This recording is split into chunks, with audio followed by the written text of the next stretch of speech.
How much was that OSB we just bought, Barrett? It's like $15. We got us a sheet of OSB back there. And I was kidding Barrett, and we were talking about the price. When we called Ace Hardware to see if they had it, I was like, is it hurricane prices? And he said, yeah, $100 a sheet. And then we got to talking about the deal where somebody was wanting to charge $100 for a case of water, and I was telling Barrett, yes, it is. It's market forces at work.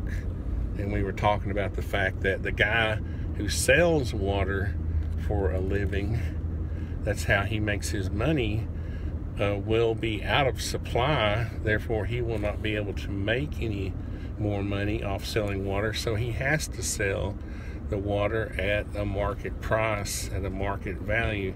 And in that case, the market value was probably, somebody had determined, $100. Because you look ahead and say it's going to be 2 weeks before I get more water to sell, and I'm out of water for 2 weeks. Therefore, I have to live for 2 weeks on the amount of water that I sell today, which is all going to be gone, right?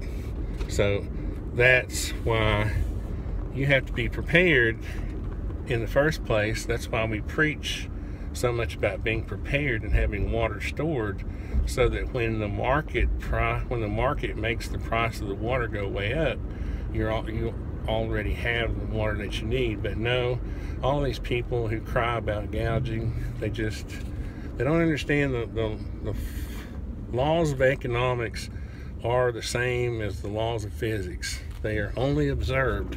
You do not create them. You can try to manipulate them, but in the end,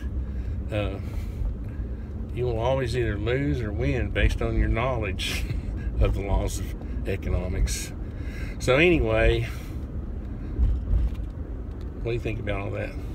Well, I think I understand your point completely, but I respect capitalism and business, but at the same time, I think there obviously is there can be abuse to capitalism, and that can be an instance where that's an abuse.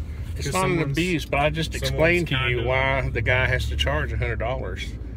Yeah, that could be the reason. Well, who's going to taking advantage of a situation? Who's going to cry for that guy? Who's going to cry for the guy who sells water for a living and he can't get any water to sell for a month?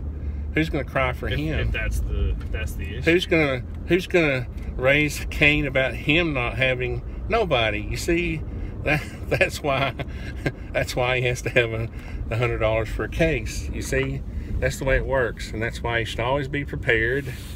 And thankfully, in Tennessee, we don't have. Well, we've had hurricanes, but they're usually tropical storms by the time they get to Tennessee. So by the time they hit the great mountains of Tennessee, the Smoky Mountains, they just smoke by that time. Anyway, we're almost back at the job now. See you guys. See ya.